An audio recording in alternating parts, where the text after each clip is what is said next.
Hey, what up, y'all, man? We back on aisle 6. Another great episode on the way, man. We got a very, very special guest, my guy, Dan the Lion. How you feeling, man? I appreciate you pulling up on the aisle. Man, I feel good, man. I appreciate you having me. Man, for sure, for sure. How far you had to travel? Oh, man, not too far. Just coming from East Nashville, you know. Yeah, shout out to the east side, man. Yes, sir. Hey, yeah, man. For those who don't know, I know a lot of people probably on aisle 6 might not know a Dan, man. So tell us a little bit about yourself. Who is Dan? Oh, man, I'm just Dan the Lion, man. I'm out here just kind of making some tunes, seeing if everybody's trying to listen to them, having a good time, getting people riled up. Yeah, man, just out here doing what I like to do, doing what I love to do. Just having fun with it. Yeah, man, having fun and working hard. For sure. That's the key, man. Yes, sir. So are you from Nashville? You're not from Nashville. Are you from Memphis, right? Yeah, I grew up in Memphis. I lived in like Pittsburgh, a few other places along the way. But yeah, I grew up in Memphis and made my way up here, honestly, about a little over 10 years ago. Been loving it, though. That's been great. Okay.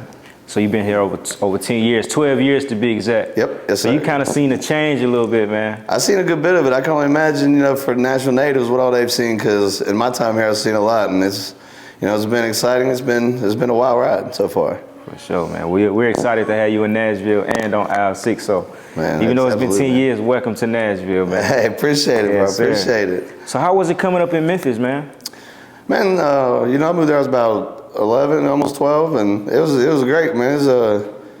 It's a unique and a beautiful city, man. It's like it's got just like any place, it's ups and downs, but man, like Memphis just puts it gives a hold of you. It gives you it gives you your identity. It gave me my identity, man. I really just enjoyed what it offered me after moving around a lot of times before I got there. Yeah, I always say Memphis got their own swag. Memphis got their own, like you said, their own identity. Yeah, man. You know Memphis when you see it, goddamn. Yeah, absolutely. That's why I love it. Yeah. I got a love for Nashville too. Yeah. Yeah. It's your second home now. Exactly. It's home now. It's where you at now. It's home now. Yeah, so we embrace you, man.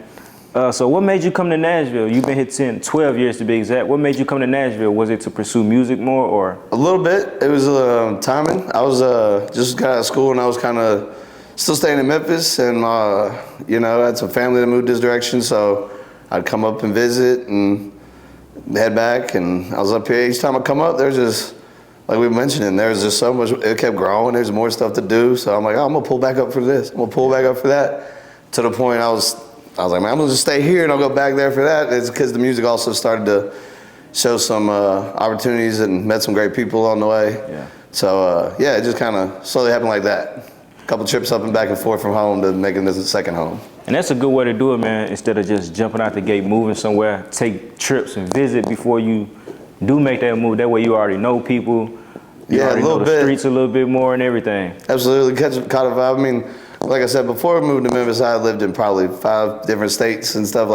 So I know it's like just pop up and be the new guy. So yeah. But yeah, there's definitely some benefit to bouncing back and forth a few times. Also, too, it got me excited about it. It's like there was a draw to it. I could see what was coming next. I could see it starting to bubble.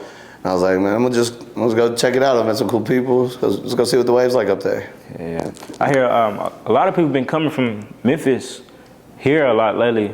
Here as an aisle 6, and they always say, man, Nashville just kind of got a little bit more opportunity than Memphis. Like Memphis is dope. But they always say they come to Nashville for like more opportunity, I guess. I don't know how true that is. Yeah, I mean, I feel like that's kind of like along the lines of what we were just saying, though, because it like Nashville as a city is growing in certain ways, like getting bigger. So there's just by that, I mean, we see all the buildings going up. We see that means people are coming. People need whatever they more rides, more whatever. People starting their business, podcasts, yeah. People with bakeries, like just. There's just stuff, as it grows, there's just room to grow. And that's another thing, though. I've met Nashville cats that just get after it. But being from Memphis, one thing I was noticing out the gate was just, and it's everywhere, I guess, people chasing and others not. I was like, with all this coming up, if you come out here and just do anything and put some work into it, you can find a way. Like, it's on you. So we brought that Memphis grind to the Nashville opportunity, and that's how I seen it coming. So, yeah, I could see where they're coming from with that. Yeah. I can say, like you said, hard work and just putting that grind in. Yeah, you definitely can stand out in Nashville, man. Yeah. Definitely. So, man, let's get to the music. How long have you been doing music? Man, I started freestyling rapping like freshman year of high school. Like as far as like coming up with my, like not just sing along with somebody. Yeah. Man, I've always been a writer, like in a sense, like even in elementary school, writing poems for school papers and different things, little books. But so yeah, man, I started writing even more, like through my late teens and early 20s, and really had to work on my flow because I had so many different directions I was going. Still do bounce around a lot because I got a lot of different styles of music I like, and so you know. But so I'd say I've been working music about 18 years, but putting out music, getting real serious about learning the recording process, like, you know, we've been doing that about 10 years as well. Got you. Hell yeah, man, that's dope. Yeah, there's a bag. 10 years, man, staying consistent with music, whether you just recording and just holding it. That's what it was for the longest, to be honest. That's still something though, man, like, because it's obviously a love there for it. Absolutely, it's the Batman effect, you know, honing all those skills in the shadows, working on it, and then you pop out and like do what you got to do. So you ready to drop it in? Yeah, and I still got a lot of work to do, so but I'm excited about it because, you know, as one of my buddies says, we're closer than we've ever been, so we should keep one step at a time in it. I trust the process, man. Absolutely. Trust the process, especially with social media these days, man. You never know where to go, so don't hold that music, man. Drop it. Yeah, I've learned that lesson the hard way. I've had a lot of great people over there, like Last Laugh, my boy Ghost over there, makes a lot, like all of my beats and helps me. Like they've been on me for that for a minute. We're there though, because, you know, did some shows like last year through the Nashville thing, and that was like a residency at the Sky Deck, and that kind of highlighted the need to give a reason to put the chili all together and get it all the ingredients and going. So the social media thing, I'm gonna keep it pumping. That's where I know your damn face from, the Sky Deck stuff. Yeah, okay, yeah. They had the residency out there. I used to just stay in tune with everybody who go out there. I haven't been out there yet, but I just used to stay in tune on the Instagram and stuff. Yeah, so that's why I know your face from. How was that experience out there at the Sky Deck? Man, it was honestly like a blessing of mine. It was fun. A buddy of mine, Rocket Rack, shout out Rax, he had invited me to go just watch him do a show. And then he was like, yeah, you can do this too. So I was like, because we'd known each other for years, you know my aspirations. So it was cool to find a stage and be able to do it consistently, to work on performing. Like I've done comedy, I was comfortable on stage, but as far as rapping my own music and no backtracks, like it's fun to learn the things I need to work on. And like I said, it was a blessing. I enjoyed doing it. I'm glad, you know, shout out Eric Murray, we got Young Gray. I mean, everybody. Like, yeah, man, it was good. Grateful for it. That's a dope event, a dope and stage. Damani, I can't forget Damani, but yeah, that's a big stage, man. And like you said, just use stuff like that. Even though it is official events and it's big, but like, man, use that as practice. Like that's what it was, yeah. And it gave me a reason to come up with you and stuff. Yeah, it's like, all right, man, this is all that music we've been making. Like I said, the Batman style. It's got somewhere to go while we're now out here.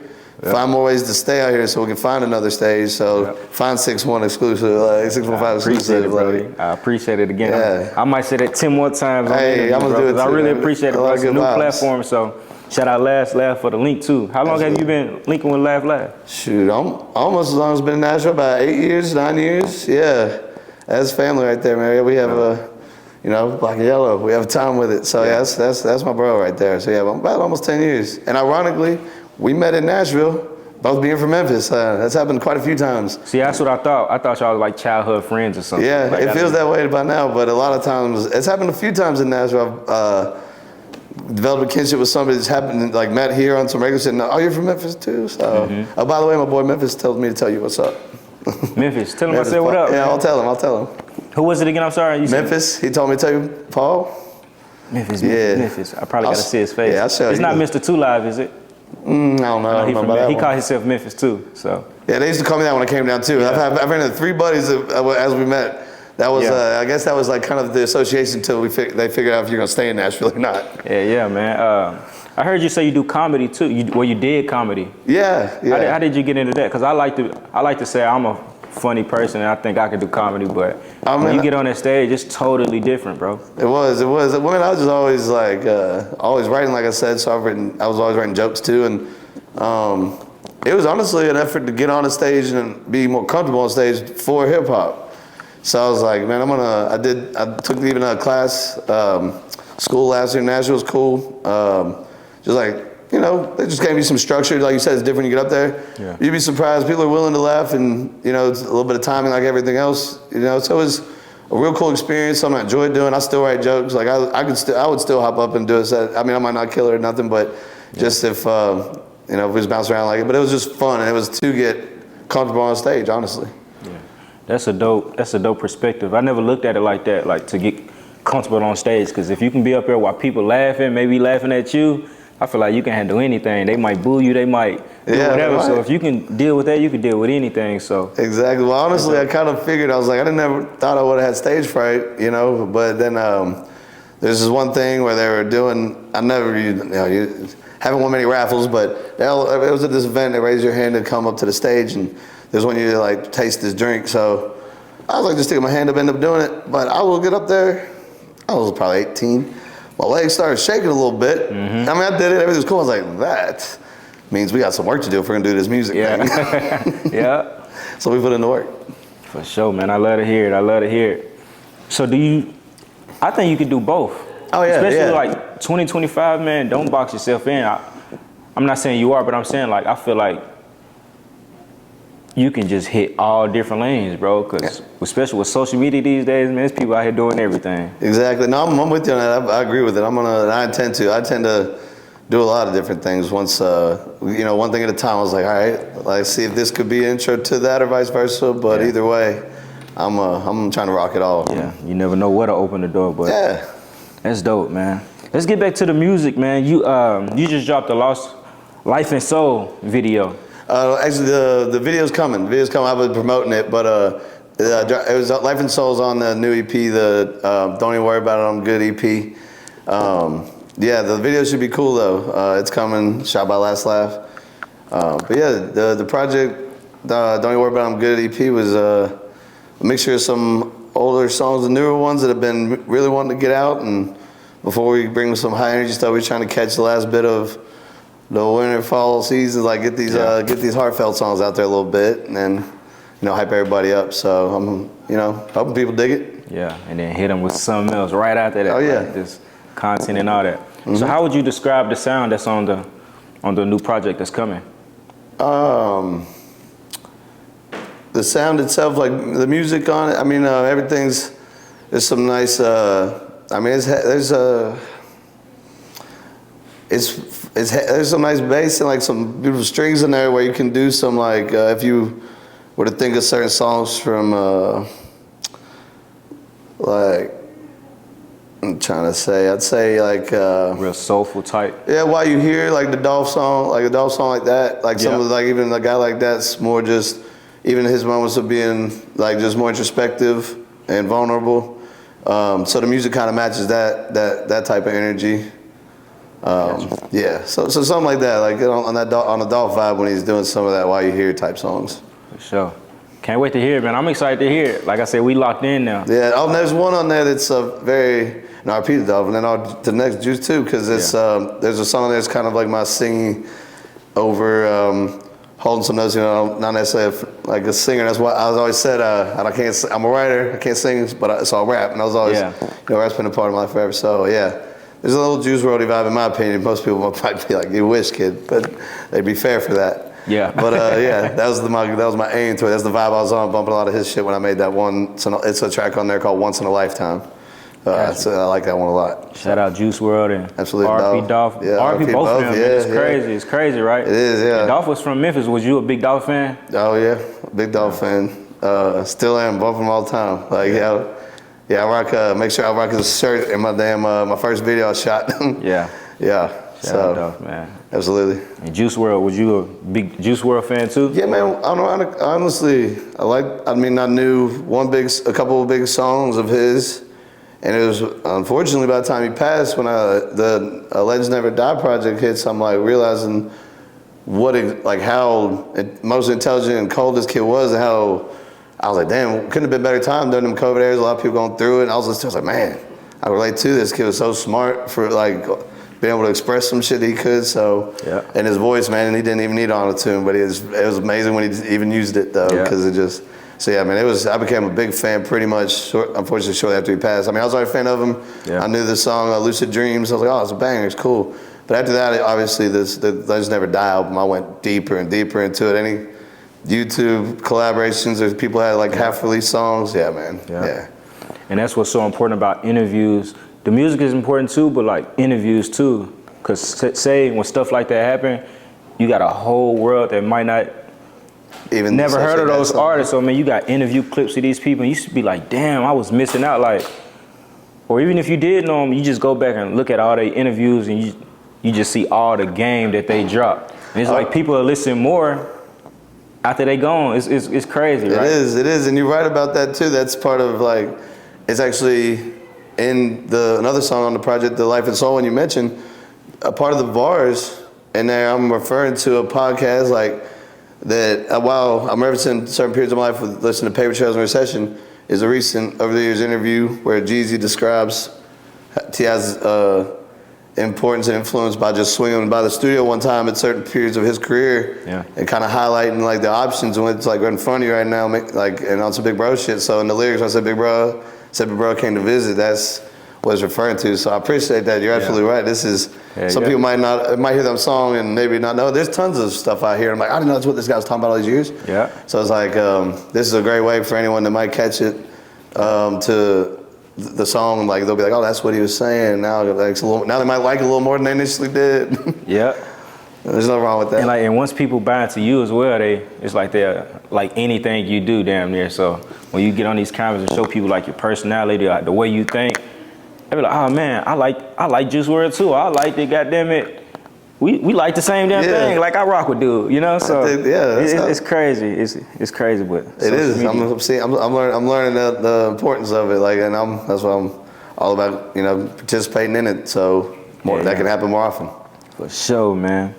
So how did you come up with the name for the new project?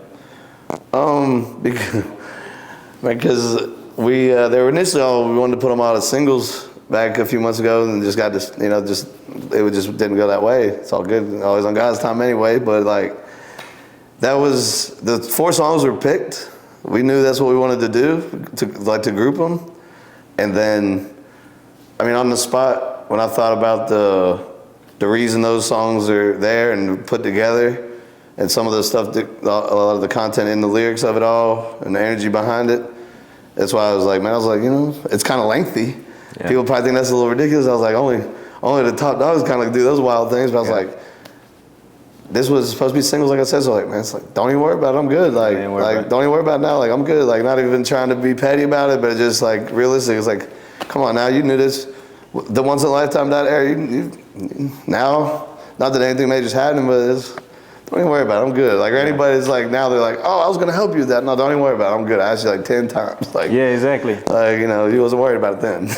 That's kind of the mood you gotta have, man. It's like, yeah, that's what the songs is on. So they see you do all the hard work, and then as soon as you get to that certain spot, then they want to come in like, and it could be even something little though. It'd be like just like someone that's, they could just be like nothing even like aspirations of career level stuff. It could be just a personal relationship, a friend or somebody that you thought was a friend. It's like, it was all kind of fake, fugazi. Like once that was shown, you start distancing yourself a little bit, start protecting your energy, and then all of a sudden, somebody's thinking it's like it was when you was just getting pulled from all the time, never like give and take. So you're like, oh, no, don't even worry about it. Like, I'm not even mad at you. Like, don't even worry about it. I'm good. Don't even worry about it. I'm good. So I was like, that's it. That's the title. That's a dope ass name though. I came up with that. They just asked me. We were in the studio. I said, don't even worry about it. I'm good. That's what we're gonna call it. Yeah. And you say how many tracks is gonna be on it? There's 4 on it. Yeah, it came out March 13th. There's 4 on there. The videos are coming right behind it. Okay. Hell yeah, man.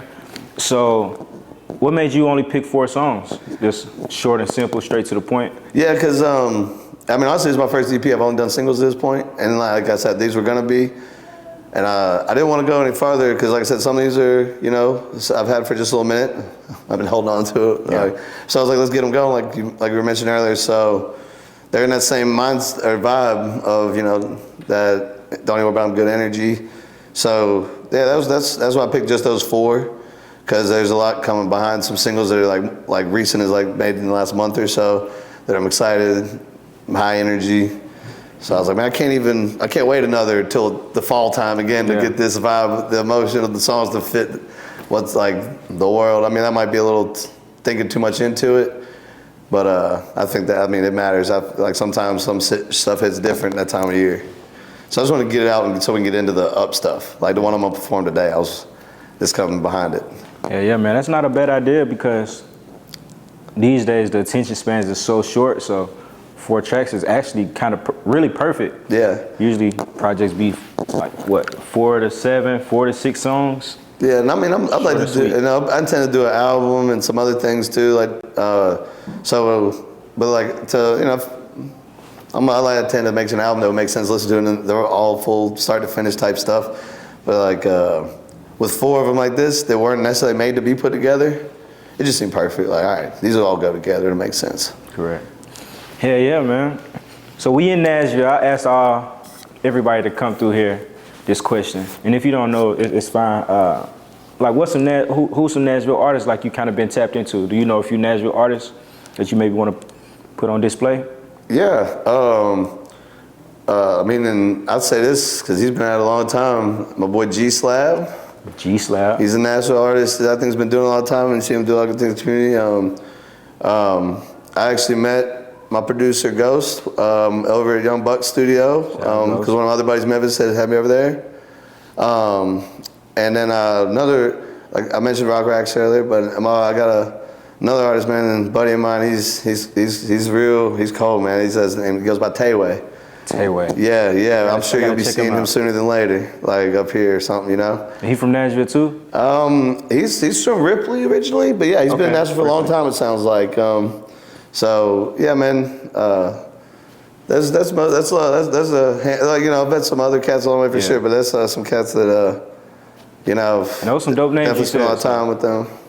Those some dope names you said. Shout out G Slab. I actually was just down there in Texas with him. Yeah. G Slab doing his thing with the show stuff. Yeah, I see y'all down there actually. I've seen it on Instagram. Yeah, Me and him got a song Easy out actually. We did a video for that one and everything. So we're gonna continue to kind of put energy into that the whole time as well too, and work on, hopefully, you know, get on another one here soon. Yeah. G Slab been at it for a minute, and I asked that question, man, because I always like to find out about new people, even if I never heard of them. I always try to go back and maybe I'm missing out on something, so I like to go check them out. But G Slab, I definitely heard of him. Tayway, that name sound familiar, and Ghost. Ghost. I'm gonna have to check Ghost out. Bucks, and then my buddy Tremaine. He's got a lot of great music out. Tremaine, my boy. Yeah, Tremaine. Yeah, man. He's got some songs that just right there, like oh man, you can feel it. So yeah, we and him actually got one that'll be coming along soon too. It's already just gotta polish it up a bit and then run it back. So yeah, I got something coming with him too. Tremaine been moving. Shout out Tremaine. Yes, sir. Hey, yeah, man. So you know it. Shout out Bizzo too. Can't forget Bizzo. Check that out. Hey, yeah, man. So what's next for you? These couple singles that are lined up, content, you know, shoot some more videos for some stuff, and then maybe some videos for some songs that are already out.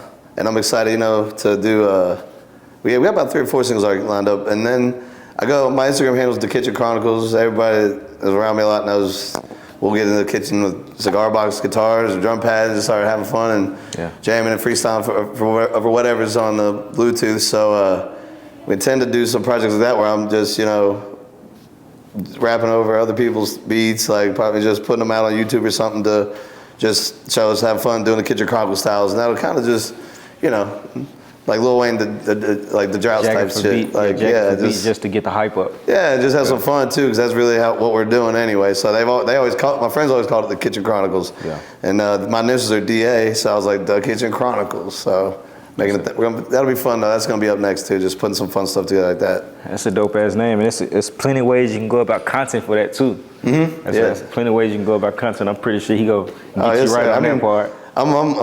The timing is the timing, but I was plotting along the way before when we was doing the Batman training. Like, yeah. So you say you're a good freestyler, bro. How hard? I can't freestyle for nothing. I like to think I am, but I mean, I'm sorry, I'm gonna cut you off, but I like to think I am. Yeah. Now you ain't cut me off, bro. You good. Yeah, you gotta have some type of intelligence to even be able to just come up with stuff that damn quick, bro. So I salute anybody who know how to freestyle and just go, because that's not easy. Yeah, no, I appreciate it. It's fun. It's fun. I mean, you know, part of it. Like I said, I really started rapping like for my own thoughts. It was a freestyle like everyone else was doing on the football bus, and I was like, wait, I just hopped in there because it was just coming my way. The cipher was, and surprised my damn self. And I got to see that look in people's eyes that I've seen for a long time. They're like, which makes me realize they might not have been expecting nothing, I guess, but everyone's eyes getting bigger as I keep going. I'm like, that's gotta mean I'm doing something. I mean, he's snapping. Yeah, I guess. Yeah. The Kitchen Chronicles, man, we finna take a quick break. We finna be right back. Y'all stay tuned. Y'all like, share, subscribe, follow. His Instagram is right there, man. We'll be right back. Let's get it. I got rich by myself, took that risk by myself. Had to climb up at the ditch by myself, took that trip by myself. Learned to move slow and hit that lick by myself. Had to sit by myself. Late nights in the kitchen, learned to live with myself. Can't wait for a break that I won't give myself. Ain't no wishing for some help, that shit doesn't fill the shelf. Are you worried about everybody else? I was dancing with the devil himself. Like you playing with a taste of you to binge yourself. Shit hits different when you get it by yourself. Don't get it twisted, God sent a few to help. But that doesn't mean I won't have to send a few to hell. But if it helps, tell them that I'll meet them there myself. For what it's worth, I keep my word. It's worth the work, the time and the dirt. Got diamonds from the hurt. What's good, y'all, man? We back on aisle 6. We took a quick break. My boy Dan right here on the aisle. Still feeling good, man? And still feeling great. Yeah, man. It's 2025. We still at the top of 2025. You say you got new projects on the way, new content on the way. All of it. New shows on the way, new everything on the way, man. So, again, like I said, I appreciate you coming through aisle 6. What else you want to say to them before we get up out of here, bro? Man, just stay tuned. Rock with me if you're feeling it. If not, talk your shit a little bit. Maybe I'll probably turn me up a little bit. And I'm just kidding. But, man, appreciate how 6 are having me, man. Y'all know what it is. We're out here with 615 Exclusive. You know he's doing big things. So if you're an artist or anybody else making moves, you get a hold of this, or, man, you just tap in with bro immediately because he's on his way up. This dude works hard. Like, he's passionate about what he does, and it's fun to be around. It's been good getting to meet him today and get to know him. I appreciate you, bro. The door is always open. Again, I appreciate y'all even fucking with aisle 6. So, like I said, we still early on, man. So definitely appreciate that, and I'm always remember that, bro. So yes, sir. Sure. And the support goes both ways, man. So anything you got that I can help with, just let me know, bro. If I can make it, I'm coming. I appreciate it. You got Last Laugh, right? You got Ghost right there. Them good people. So it's nothing but a call. You dig? Yes, sir. Yes, sir.